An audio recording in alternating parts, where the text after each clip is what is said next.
Ted Jones messed with the wrong melon farmers. Ted Jones, I also call him the eighth wonder of the real estate world. Ted Jones, who knows, it could be... Ted Jones? The Ted Jones World Podcast.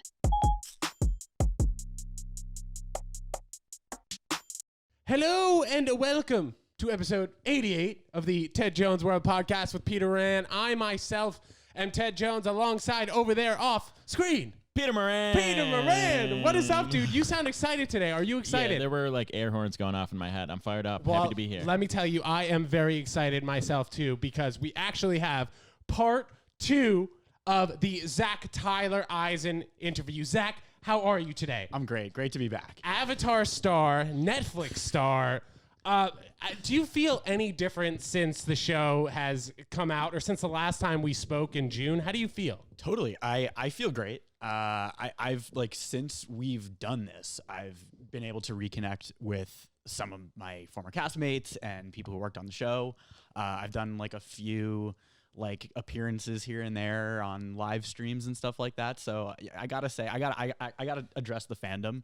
You gotta lay off Ted Jones. Oh, dude, I think what I honestly think I may have deserved maybe some of the slack that I got. Fair enough. Just because I didn't watch all 61 episodes. Right. 60. No, 61. 61? I believe that there are 61. All Now, right. I didn't count every single episode that I watched, but you were credited on 60 of the 61. That's true. I thought I was under the impression it was 59 of 60, but that was also a guess. So the one episode you're not in has to do with Zuko, and Yes. it's just all Yes. about Zuko. yes, exactly. Who, Zuko alone. who had a number of things going on, and ultimately he realized that the Fire Nation was not for him, and he needed full peace. And Peter over here is I just laughing thought at you're me. and just like, proving yourself so hard. You're Yeah, I'm like, Zach, all right. let me tell you about the show you were in, okay? And yes, the secret episode we recorded without you, that one too. So just recapping here for everybody watching and listening on Spotify, Apple Podcasts, whether you're watching on YouTube, we are so happy to have Zach back for part 2, and Great to thank be you here. so much for coming on. Of course. So you talked briefly just right then about how you've connected a little bit with the cast. I know you did Twitch stream. So have you been texting anyone? Are you now going to be staying in contact with people, or how's that working? Yeah, now I actually have people's contact information that I never had for, however many years it's been since the end of the show. I was just in my head wondering how everyone was doing, but now I can contact them. It's great. We're trying to figure out how to play poker. That was something that we had come up with on a stream. We should do a poker night. So yeah, there are things in the works. I'm very happy to, have these people back in my life, even in a small way, remote. But it's been very cool. And seriously, I gotta thank you for bringing me out of my hiding. You found the boy in the iceberg. Yeah. I think the fans need to thank you. I wouldn't be here if it weren't for you, Ted Jones. So I appreciate seriously, that, dude. And I mean, you being the avatar, you being the ruler of everything good and everything great. It's just watching the show. Going back to watching the show. Of course. Watching the show You- now which that you I've did done watch, it. which you definitely did. So, just a lot of similarities and a lot of comparisons to the monk life, and just being peaceful and finding your inner self, inner peace through other people and connecting to people. And do you think that, talking about the show recently has maybe made you more so of an Aang kind of character? That's an interesting question. I think having now gone back and rewatched it for the first time, I certainly see qualities in Aang that I would like to see more of in myself. He's got a great attitude and is able to stay calm under pressure, and he goes through this obviously long and crazy journey. His outlook on the world and his outlook on life, I think I would love to be able to apply more in my life. Like you said, the Zen kind of monk lifestyle. I think that we can all maybe incorporate that a little bit more into our lives and, take a step back and chill. Now, what would you say right now your kind of similarities are with the Aang character? Just besides the fact that you're very mysterious, you show up, make the world great, and then kind of just slowly disappear again. Yeah, I mean that's definitely the biggest one that I think I don't know. It's a funny thing that I get to say, the fact that I don't do these kind of interviews very often. I disappear just like him.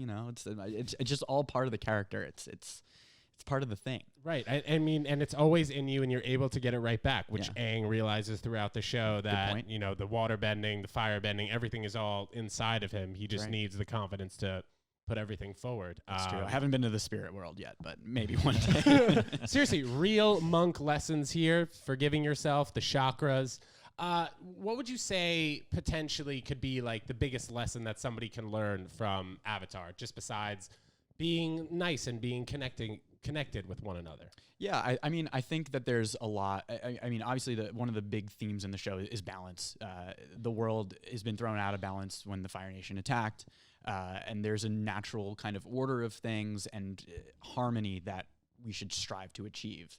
So when things are thrown out of balance, when maybe you have too many, too much of one certain thing going on in your life, you need to be able to achieve some form of balance. I'm losing it here. No, well, I mean, you mentioned the word balance, which is interesting.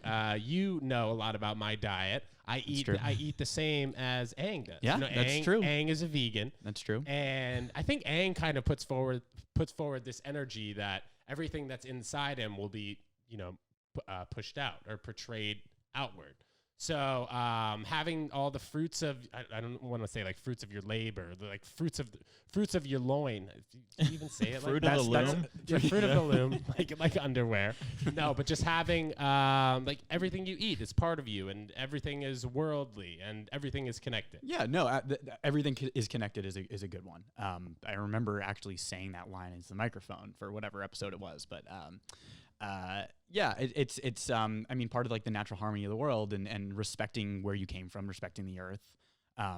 Yeah, and I'm personally, I'm not a vegan. I have like severely cut back on my meat intake, which is some sort of similarity between me and Aang, even though I'm not quite there yet. I still enjoy a good hamburger, hot dog, But yeah, that's a good point. That's something that you share with Aang, is veganism. Veganism, right? Vegetarian, at least. I don't, Yes. I don't know if they fully said he was a vegan, but right. I'll give it to you. Well, occasionally I'll have fish too, and I know that if Aang were to catch a fish, I'm sure he'd think about eating it. Yeah, I'm sure. Sure, like in the beginning of the show, I'll refer back to the show, of course. Katara and Sokka, when they found Aang, they were like looking for fish, correct? Yeah, right. They come from the water tribe is very fishing oriented, and that kind of culture and community, being in the water, part of the water, very fishing oriented. They seal blubber, I think, was one of the things that they ate. Stuff like that. So Katara and Sokka, I guess, kind of turning into your family, but ultimately like not being your family, because you kind of end up having a love interest with Katara. Where do you think like that really stemmed from? Because I kind of had thought that Katara was going to be like an older sister figure to Aang. And that's kind of how it started. I mean, I honestly think from the moment that Aang woke up from his 100-year slumber, he saw something in Katara and was like, whoa. But that being said, they go through so much together. They travel the world, and the funny thing is that the show takes place. It was over 3 seasons, which in real time was 3 years, but it's like a summer, I think, is the timeline of the show. So they go through a lot in a very short period of time, and that obviously like can bring people together pretty quickly. So they really go through it. It's really them against the world. They realize that there are tons of other forces that may or may not be with them, and it's really up to them, and that just kind of like, forces people together, and yeah, they become so close. Do you feel that like as you got older throughout the show, like as the seasons go on, like episode after episode, you kind of understood your character a little bit more? Totally, yeah. I mean, just the more scripts that I got, they would always send me a script for every episode, of course, and you just by reading it, even without seeing it, you learn more about your character, and you also feed off of the directors and stuff who are trying to get a certain performance out of you, and there's kind of a push and a pull, and how I started to get a better idea of what they wanted. And I was obviously a young kid, so I probably couldn't put it into these kind of terms then, but it's a learning process. You learn more about what they want, you kind of figure it out, and you glean plot points from the scripts, and yeah, totally. You totally go through a journey just as much as your character does. Did you ever, this is like one thing I didn't ask during part 1 that I was curious about. Did you ever go through lines like with your mom or your dad or a family member as opposed to like Katara itself or Sokka? Yeah, totally. Especially for auditions and stuff. And like I did a little bit of on-camera acting back then. I was mostly a voice actor, but like throughout my like career, that was about like 10 years from when I was like 4 to 14 roughly. I would always read with my mom. I'm like, big shout out to my mom for making everything happen. She, busted her ass to drive me to auditions and get me in and out of the city and all that. And yeah, so she would definitely, I don't specifically remember like doing Avatar lines with her in particular, but like when it came to auditions, you always need to bounce lines off of somebody and figure out how the natural conversation goes. But that's also another thing. Like most of the other actors, and I think we talked about this a little bit last time, worked together, did group recording, whereas I was by myself. I was just kind of reading lines. And so I'd work with the directors. Sometimes they would, if there was a lot of back and forth in a scene, we'd play off of each other. And it was difficult not being able to like play off of the actual other actors. You know what I'm saying? How much younger were you than all of the other actors? By like how many years were you the youngest? A decent amount. I mean, like, especially at that age, like, I was like probably like 10 to 12 during this whole, a little older than then. Let's say like 11 to 13. Anybody who's older than you is like way older than you, right? Yeah, totally. Like the 19-year-olds might as well be your dad. Totally. Yeah, exactly. And a couple of the other guys, I think Jack was in college. Dante's a little bit older. Dante was the voice of Zuko. Jack was the voice of Sokka. Dante, he's going to hate that I say he was a little older, but well, you didn't specify how old. Yeah, that's We'll true. get to That's Matt. true. Don't worry about it. But yeah, no, I was actually the second youngest character. Michaela, who was the voice of Toph, she went by Jessie back then, was the only one who was younger than me, and we're close in age. I think she's just a year younger. But okay. Yeah, it was definitely like I remember meeting these people when I would go out to the premiere parties and whatnot, and like they were intimidating because they were older and cooler, and like in my mind they were real actors, and I was just like a kid that acted. You know what I mean? Yeah. So when did you really fully understand how big of a, I don't want to say cult, but I guess I kind of will say cult, like how big of a cult Avatar: The Last Airbender was? Like when did you realize? You know what I mean? Like I saw that there are a million members on this Reddit page of like The Last Airbender, and I didn't fully understand it, until after we did the first episode. But when did you kind of realize like, oh my God, like this show might be bigger than me? Yeah, I mean, that definitely, like, over time, that view took shape. But I will say that, like, when I saw the first episode finally completed, which I must have been at the premiere out in LA, like, it was like, whoa, this is real now. And then, like, as, more episodes, we did more episodes, we started to get some reception, and it was so beloved immediately. Like, that was, it started to become clear that, all right, this is really something. And then, like, in the many years since the show has gone off the air, like, I don't go a week or, less than that without thinking about it, because it pops up everywhere. And how massive it was, right? Yeah, totally. And there are, I know people who are, like, young now, like kids now are getting into it because now it's re-aired on Netflix, and, adults, anywhere in between. Like, it won a Peabody. It won a Kids' Choice Awards. I believe it won an Emmy. Like that kind of stuff really makes you like. It shows you how real this is, right? So with all of these accolades, I mean, did your ego ever flare up? Like I remember when I won MVP in Little League and Peter Stuyvesant Little League when I was like 11 or 12 years old. Like everybody knew about it. Like the science teacher thought I was like acting crazy. Do you feel like after this massive success of a TV show came and you started getting all these roles, like did you feel like the man, or what? Is it different than like on-screen acting because maybe everyone doesn't really kind of know what your face looks like? Yeah, well, it's definitely yes. Definitely, it's I can walk down the street and no one's gonna recognize me. No one would even recognize me by voice today because I'm pretty much the only character who doesn't still sound like their character. Yeah, I don't think I'd like to think that my ego never got crazy or anything. Right. I kind of, that's something that I kind of worked hard to prevent from happening, right? I didn't want this to be the main thing about me. I don't go around telling people about it. I don't introduce myself. Hey, I'm Zach. By the way, I was Aang. Yeah, right. I just don't, that's just not me, right? Yeah.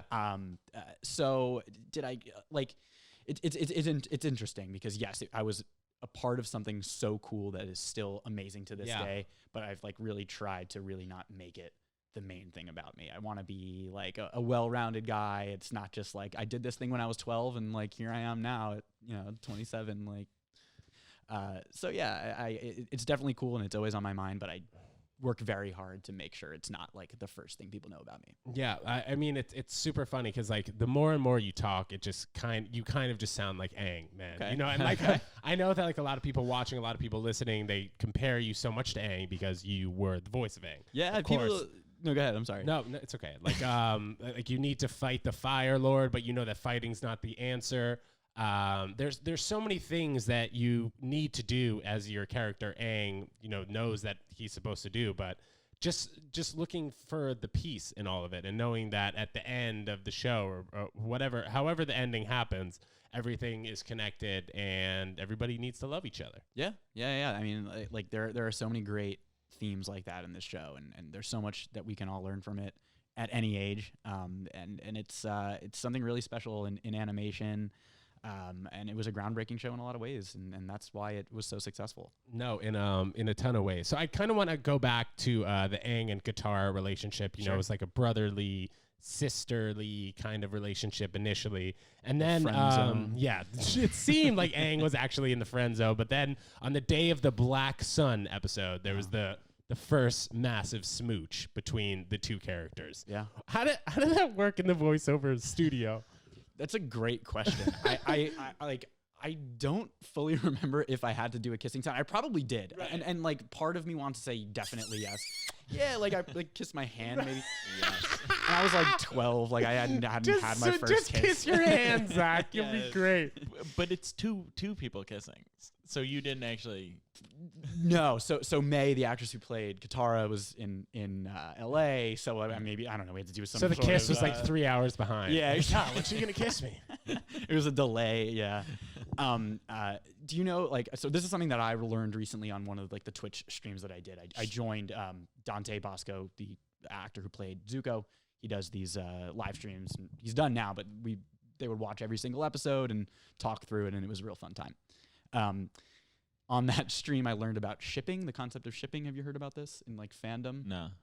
It's I sound silly because whatever. No, I'm sure everyone watching and listening. I know what you're saying.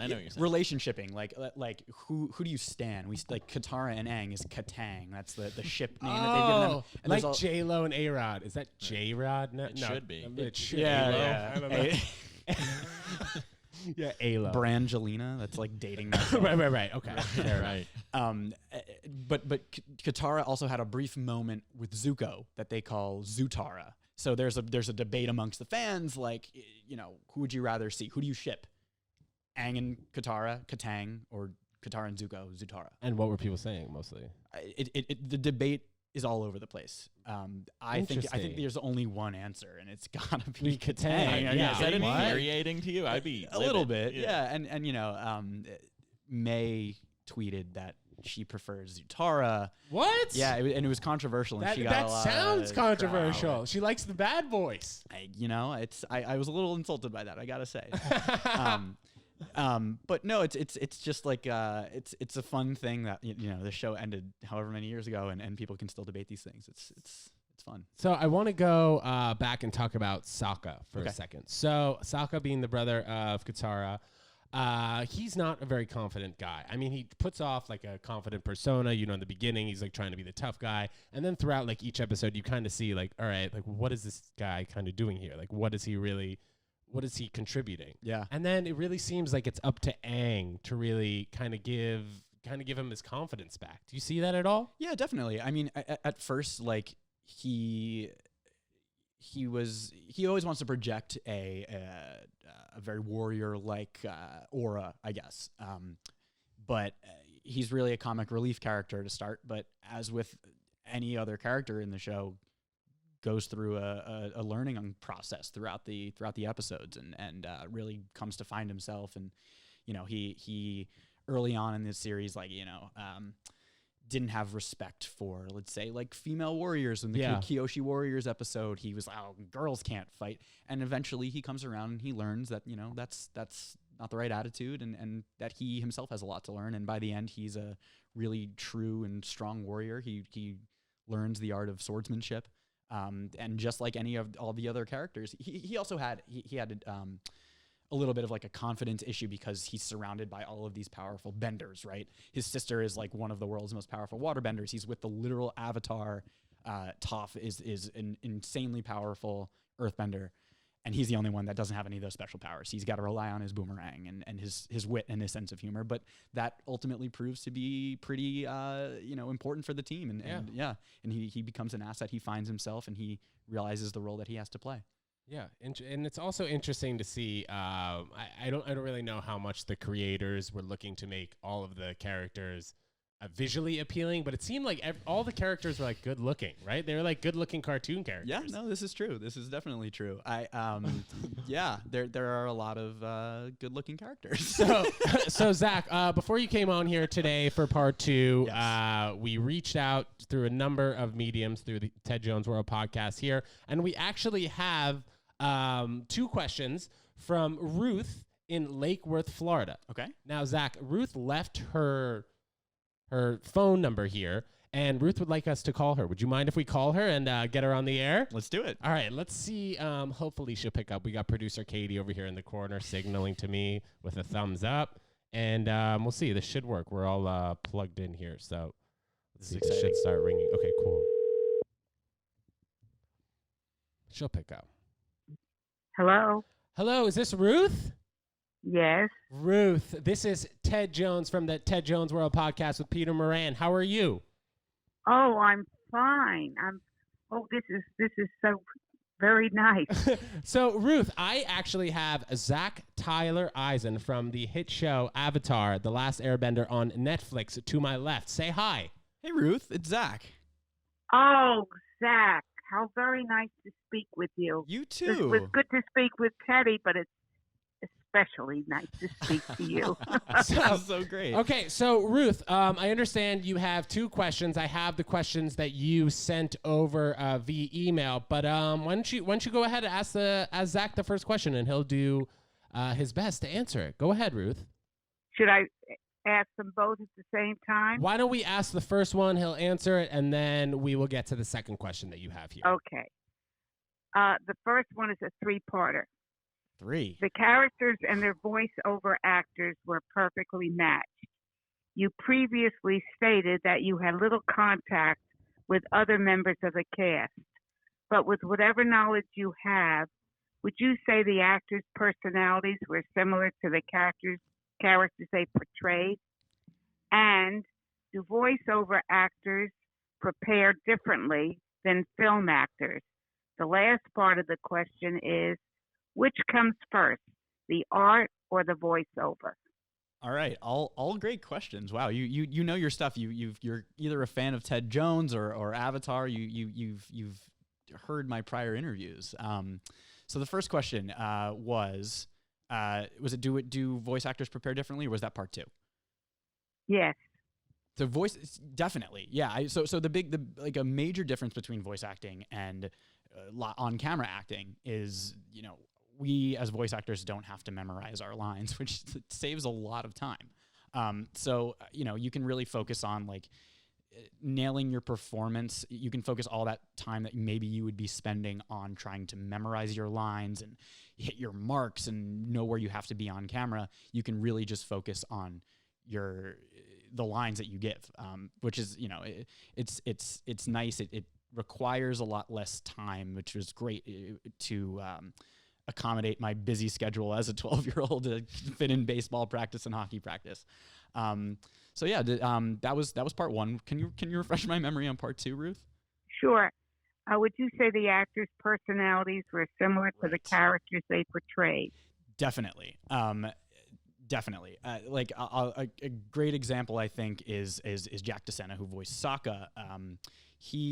I don't know how familiar you are with Nickelodeon and Nickelodeon content, but he was on an SNL type live sketch show, and he was like a very funny, goofy guy, and that was very much reflected in his character. But another thing about that is, and I learned this relatively recently, that after every episode was recorded, Brian Konietzko was one of the co-creators of the show, would get in front of a camera and act out like the mannerisms that he wanted to see animated when they sent the show out to be animated. So and he would intently watch the voice actors that were recording out in LA. So I was not a part of that group since I was doing it on the East Coast, but he would actually watch them and mimic them, and to make sure that the animation reflected what the actors were bringing to the table, which I think is like a really cool detail, and I know something that I found out relatively recently. And Ruth, sorry, just to interject here, before we had you on the line, I was actually talking to Zach about how his mannerisms and everything kind of just really mirror Aang's. You know what I mean? Go ahead, ask your second question. I apologize. Third part.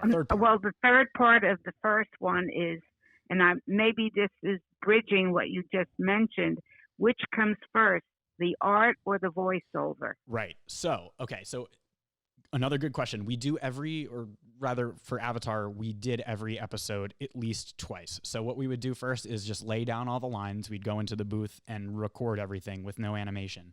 Then it would get sent out to, I believe in South Korea was where a lot of the animation was done, but they would animate around the lines that we laid down. And then we would do a session that was known as ADR, which is like vocal dubbing. So we would go back and correct mistakes where maybe like our vocal performance didn't match the energy of the scene, or maybe like the mouth flaps didn't line up correctly with the way that we did the line. And also, since this was a action heavy show, we would do all the grunts and screams. So the bulk of the ADR sessions were like me in the booth, like, so those were always fun. So every episode was done twice. But great question. Okay. The next question. The production team was excellent. While there was one theme throughout the series, namely the defeat of the Fire Nation, each episode was a complete story. The animation could be described as early Disney, which suited the series perfectly. The writers created story plots which were imaginative and clever, and the dialogue consistently fit the personalities of the characters. Do you know of any other work they produced, or collectively or singularly? Good question. Yeah, great question. I'm so glad that you bring up like the writers and the creators and the crew, because like this show was a masterpiece, and it was all thanks to them. All of the writers and directors, animators did an unbelievable job putting this together. You asked about the creators. Mike DiMartino and Brian Konietzko are the two main guys. They're primarily known for their work on Avatar. However, I believe both of them, being in the animation world, they work on other things. I think prior to Avatar, they did some work on like Family Guy, King of the Hill. I'm not entirely sure what each of their involvement levels were. I think Brian directed a couple episodes, maybe more than a couple. But they're really primarily known for Avatar. But Ruth, have you watched? Did you know that there's a spin-off series, The Legend of Korra, which takes place like 100 years after The Last Airbender takes place? No, I did not see. You know what? Maybe that's the one I did see. But because I was so fascinated with your series that I looked for others, and I have to say I couldn't stick with it.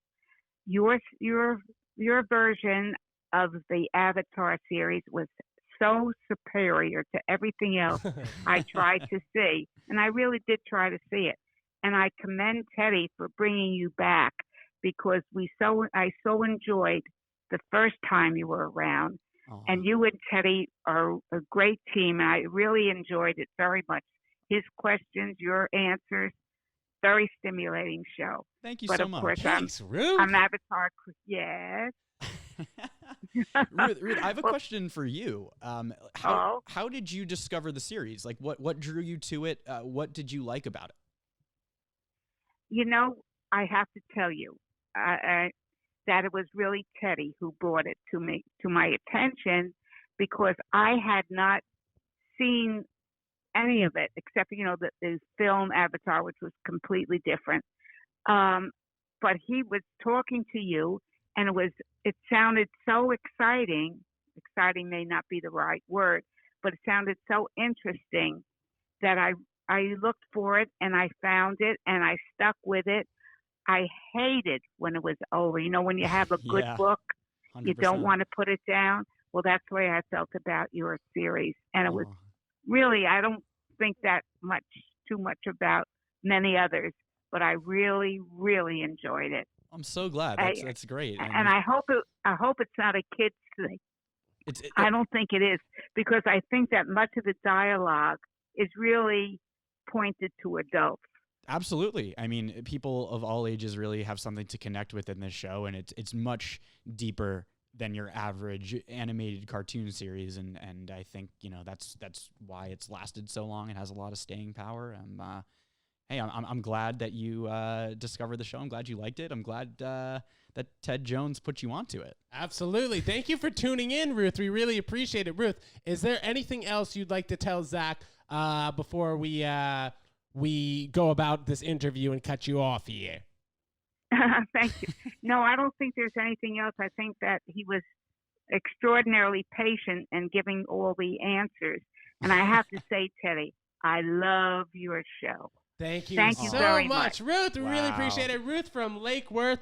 Ruth, we will send you a follow-up email. Really, thank you so much for emailing in. Peter and me, thank you extraordinarily. And we'll talk to you soon, okay? I'd like that. You have Bye. a terrific day. Later. Wow, that was amazing. That was special. That was wonderful. amazing. Yeah, that was a moment. Guys, I can't. Full, no cut. That was clean. Wow. That was really great. I thought we would have had some technical difficulties or something. That was amazing. Ruth from Lake Worth, thank you so much. So I want to talk a little bit about Zuko, the bad boy of the bad bunch. boy. So Zuko starts off the show and really kind of moves forward as the bad boy of the plot. Eventually he decides that he wants to join Aang's side, and he realizes the Fire Nation is just causing a ruckus. So how do you feel that Aang took to Zuko and started to trust him? Do you think that should be beneficial to anyone who's listening or watching right now? How should they go about befriending a potential bully in the past or something like that? Yeah, that's a good question. And they, Aang and company, the gang, as they say, were rightfully skeptical when Zuko approached them and said, I'd like to join your group. I'd like to help you in your mission of defeating the Fire Lord, because for the past, 2 seasons, they were running from him, and pretty much him only. He was trying to either capture or kill them. So why should they trust him? They had been ambushed prior. They had learned many lessons that they really don't. There aren't too many people that they can trust in the world. So obviously they had to be rightfully skeptical about this guy who was their mortal enemy. But Zuko, I think that Zuko's probably my favorite character in the show. Really? Yeah, I mean, he definitely has the biggest journey, goes through the most change, and you really see it in him more than any other character. So it was very cool to see in the 3rd season, that it kind of flipped the script a little bit. He was always the bad guy, and all he wanted to do was capture the Avatar to restore his honor. And all of a sudden, he finally listens to his uncle, Uncle Iroh also probably one of the best characters in the Right. show. I maybe agree with that. Yeah, absolutely. Like comic relief and wisdom. I do like Momo though. And Oh, yeah. just the classic noises. I would love to meet that guy who voices over Momo. D. Bradley Baker, unreally talented man. That's great. He did Appa and Momo and like countless other creatures in the show. right. He did even a few like voices. Yeah, no, he's kind of a legend in the voice acting world. Nice. I remember meeting him as a kid and was like in awe because I also like love to make animal noises. So do you think that Zuko offering to teach firebending was beneficial to an Aang or Katara or something like that, or were they just kind of ready to turn a new leaf with him? Well, definitely. I mean, he clearly had something to offer and bring to the table.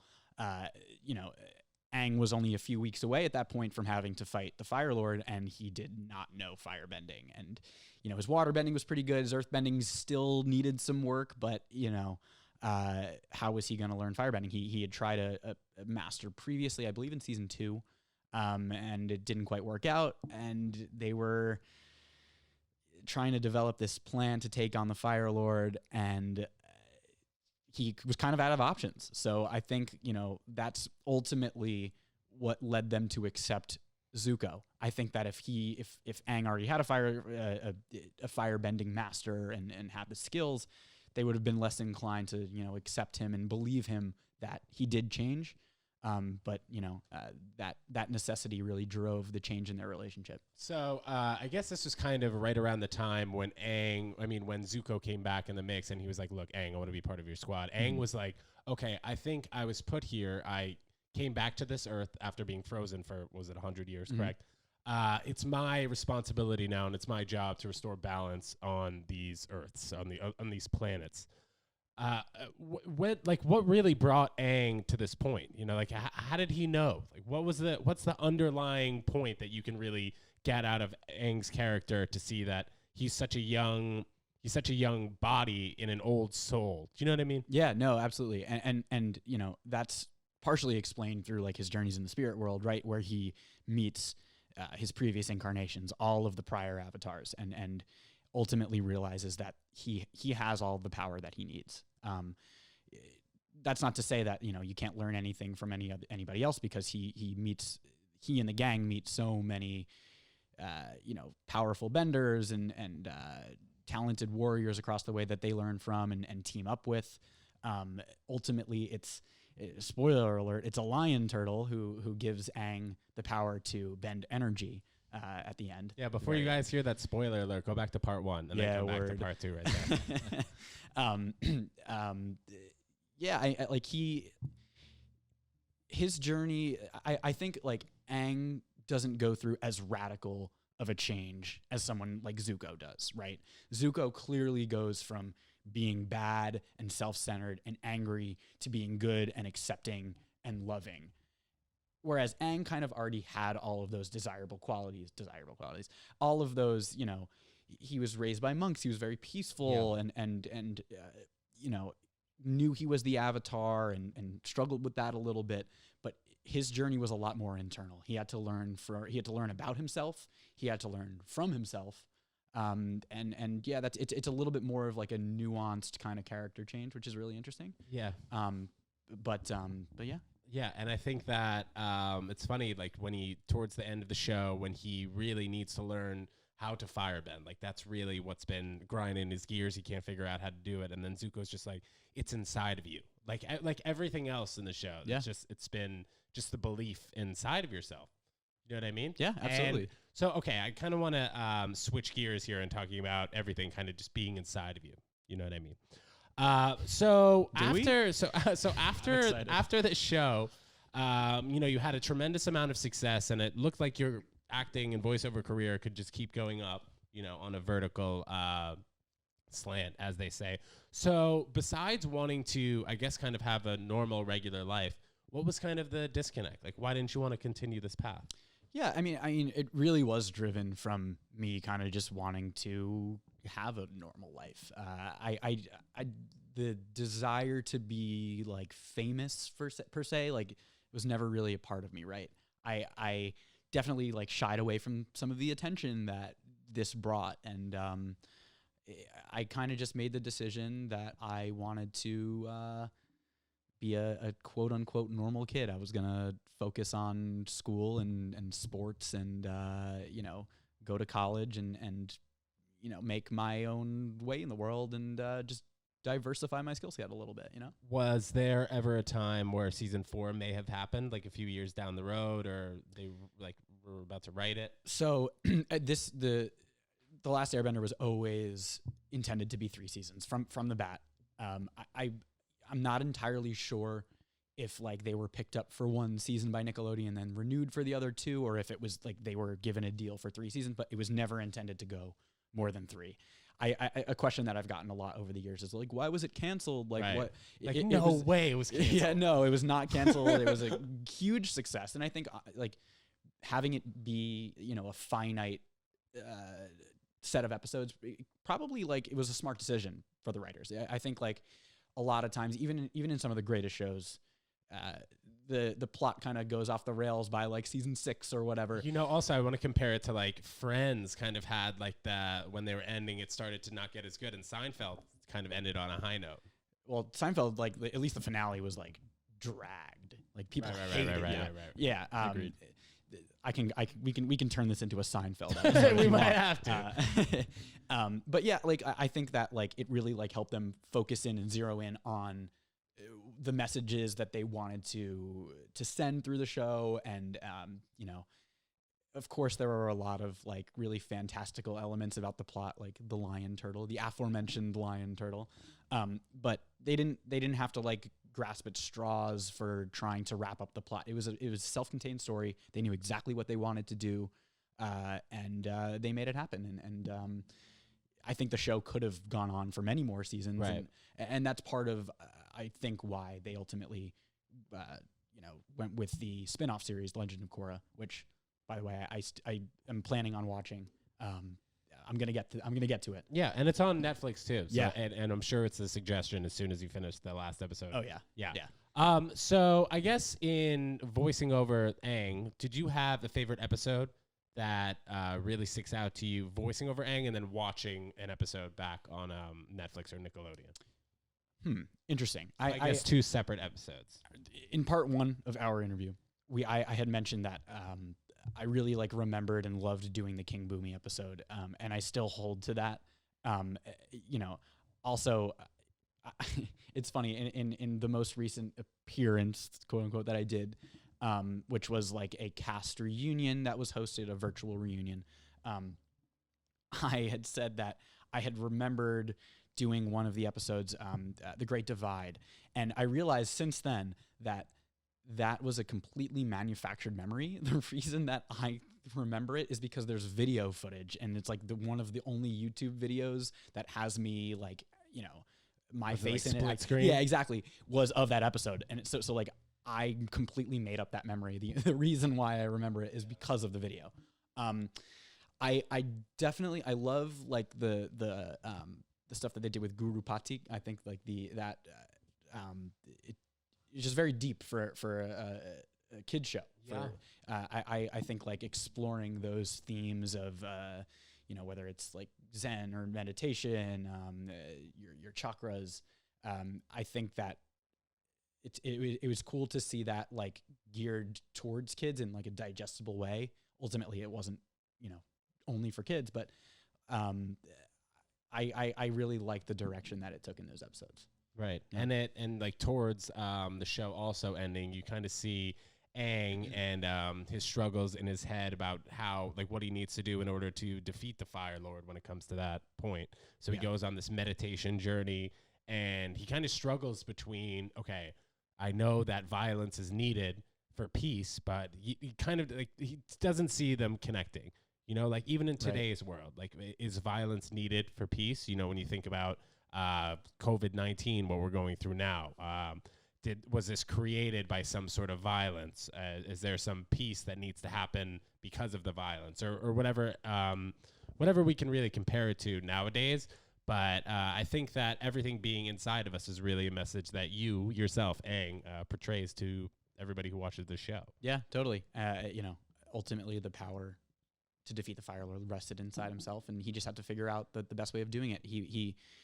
That's another thing that I admire in Aang is like his aversion to violence, that he doesn't want to kill the Fire Lord. Yeah. I think it's a cool lesson in a show that there's a lot of action and there's tons of action. Yeah, and violence, but not super gory or over the top violence. But there are tons of battle sequences, of course. But for the ultimate solution to the problem didn't have to result in one human taking the life of another. A cool lesson.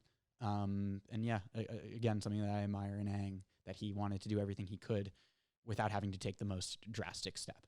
Totally. Yeah. Peter, I want to kind of defer to you since you really haven't seen the show. I know you did your homework a little bit before this episode. Do you have any questions for Zach here? This is the one thing that's really stood out. And it's not show specific, but you have made it very clear you're not about the fame. You're not even like a very arrogant seeming person. You don't want to come off as I did that. Hey, don't let it get to your head. Arrogant seeming, yeah. When you say I don't want that to be the first thing people know me for, is that how do you want to be viewed? Whew. Is this therapy? Do I have to Yes, it is. That's how we conclude. How do I want to be viewed? I think it's not as much how I want to be viewed as how I don't want to be viewed. It's like a kind of a cop-out answer, but I can explain. Like, I didn't want people like trying to be my friend because he was the Avatar, like he was in the show. Like, I didn't want that to be the pretext for relationships. I didn't want to be seen as, arrogant, I guess, or self-centered, and like that I was always talking about it and bringing it up, because I think that's just people don't want to hang out with a guy that's always talking about himself. You know what I mean? Yeah. It's more of I don't know. It's a good question, but I'm not fully prepared to give an answer. That's totally fair. In like post grad life, you're a few years out of college now. You're like you said, a normal person living a normal life.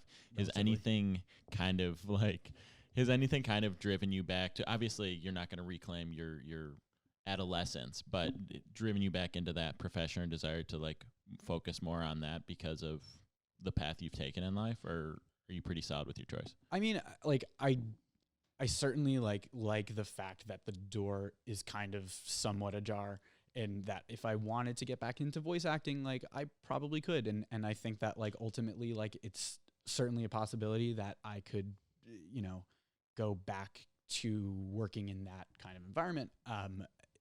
I still am in like the same sort of world today. I make videos for a living, where it's obviously very different, but same kind of, it's the biz, you know? I think it's cool that the opportunity is still there. But I'm not really jumping at it this moment in time. It's understandable. You never know. Yeah. Life takes you in crazy places. So Zach, you talk about the biz just quickly, and we'll get into this as we are sort of wrapping up here. There's so many people who look up to you, yourself, Zach, Tyler Eisen, and Aang, your beautiful character, and the number of voiceovers you've done. Actually, Wikipedia, this guy, Zach Tyler Eisen, he's done a number of voiceovers. What was your favorite, quickly, besides Avatar? Okay, so not counting Avatar, what was my favorite thing that I ever worked on? And then I have a follow-up question to that, if you want to take a second to thinking about that. Not a three-part. You want a second? I'll give you a give me second. a second. So how does one get into voice acting? How does one get into acting? Like, let's say myself, I want to get into it. You just made an impression on my head. Now I want my parents to start taking me to auditions. I want to go for voiceovers. I want to be Aang 2, part 2 of Aang. You know what I mean? So how does someone as young as like you, when you started, get involved in the whole game? Yeah, that's another good question. I don't have like specific advice for 4-year-olds who are listening to Ted Jones World and want to get into the acting world. Most of them. Yeah, right. But I think that for anybody that like wants to do this world, do something along these lines, like get out there and put yourself out there. You know, it's never been easier to, you know, you can film yourself these days. You can record yourself doing lines and voices and characters, and there are so many platforms for you to do it yourself. And I'm not saying that just go do it yourself, but I think that like doing is the best way to achieve something, right? Nice, yeah. Like instead of like sitting around thinking about it, and this is something that I'm guilty of in the various things that I like to do, like you can spend as much time thinking about it and going over it in your head, but like you're really only going to learn from doing. So practice, you know, meet people that have similar interests, and like, you know, I don't know, if you have a friend that likes to do camera work, like maybe start shooting little videos, you know, TikTok, it's so easy to do, right? And you never know where it's going to take you, and you kind of just ultimately have to like try things and find your voice. And if you like to write, don't say you like to write, just do it, right? Yeah. Do it like Shia LaBeouf style. Absolutely. Like, yeah. It's true. It's kind of a cliche answer, but like I believe it, right? Preach. Nice. So, if you had any time to think about that between the question that I just asked, I didn't. What would be your favorite, I guess, cast situation that you've had or been cast in? Excuse me. Yeah, I mean, I can't not say doing the Ant Bully, which was the feature film that I did. We spoke about it a little bit last time. Yes. You know, I was the main character in a feature film that starred like incredible actors, like Meryl Streep was in the movie, like Tom Hanks produced it, Julia Roberts, Nicolas Cage. I feel like a broken record a little bit, but like it's true. Like, oh my God, I was in this movie with like all of these living legends and was the main character. I had more lines than any of them. Like that is a really crazy experience for anybody to have had. Does that give you any motivation to continue doing what you were doing at the A-list status level? Be transparent. Like, I mean, Peter, if we were friggin' A-listers, man, I don't know. I think it would get to our heads. Doesn't sound like it's getting to Zach's head at all. It seems alluring to most people. Yeah, sure. And I think like when I talk about it and I'm like, oh, it was no big deal, like that does like anger some people. But like, I don't know. I really feel like I'm a much different person now than I was then. Obviously, it's been quite the number of years, and I've gone through my own changes and stuff. And I think that like what I wouldn't want is to, if I ever wanted to get back into acting, to rely solely on my prior experiences, right? Like it's so easy for me to put on a resume or, you know, whatever, like that I was in this movie that Tom Hanks produced, you know, but I would want to earn it on my own merit. And that's something about me. I always want things to be earned. I don't like them to be given. It's funny that you said that, but at the same time, like you've also earned your own merit. You know, you've done a number of shows, and you spent a ton of time in your life just voicing over acting, you know? Yeah, no, I mean, and that's valid too, because it's not like it was a different person. It was me. Yes. But I think that's just like part of me. Like I've always got something to prove, you know, you got to stay hungry. Nice, man. Okay, so speaking of part of you, let's almost wrap it up here and talking about you yourself, Zach Tyler Eisen. Let's go. When is it going to be the next time that we see you on a camera? When's the next time we hear from you? We don't want you to disappear for 100 years like Aang, of course. Okay. Peter and me have had a great time today. Peter, correct? True. True. Best day of my life. Yes.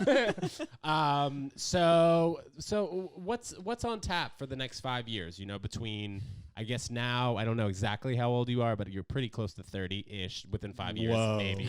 Right? Within 5 years. It's a ballpark. All right. You know, All closer right. to 30 than 20. Fair Might be. Fair Might enough. be there. Okay. Perfect. I do not but like this What do you see for yourself? It's a great question. That is something that I am trying to figure out, right? We are all going through it.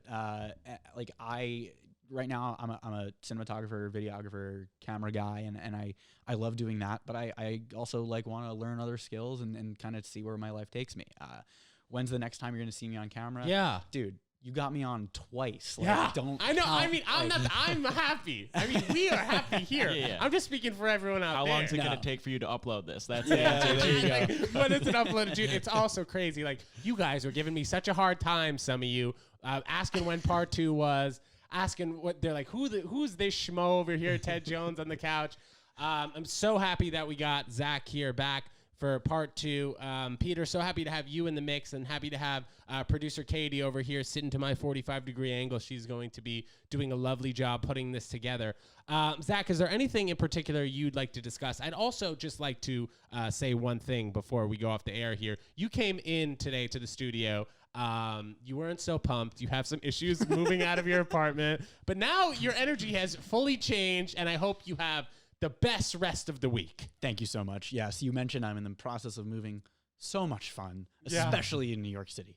No, I do want to say, I just want to thank you again for bringing me back out into the world. I think a lot of the fans owe it to you. They've been asking, they've been wanting to know what's happened to me for a long time, and rightfully so. You know, of course I like my privacy, but I'm sure people are curious. So, but they have you to thank. Seriously, thank you.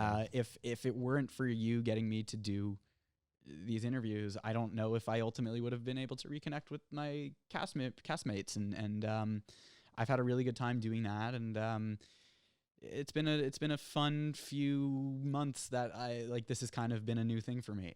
So thank you, Ted Jones. Yes, of course. Thank you, Zach Tyler Eisen. So we will all thank you, Peter Moran. Yes, and we will all hope to see you very soon. Zach Tyler Eisen, part 2 interview. That was terrific. Ruth, thank you so much for calling. Ruth. We called in from Lake Worth, Florida. That was really great. Episode 88 here of the Ted Jones World podcast with Peter Moran. Hit us up, tedjonesworld@gmail.com. I'm Peter Moran on Twitter, IG, and whatever other social media platforms you have. MySpace, probably. Parlor?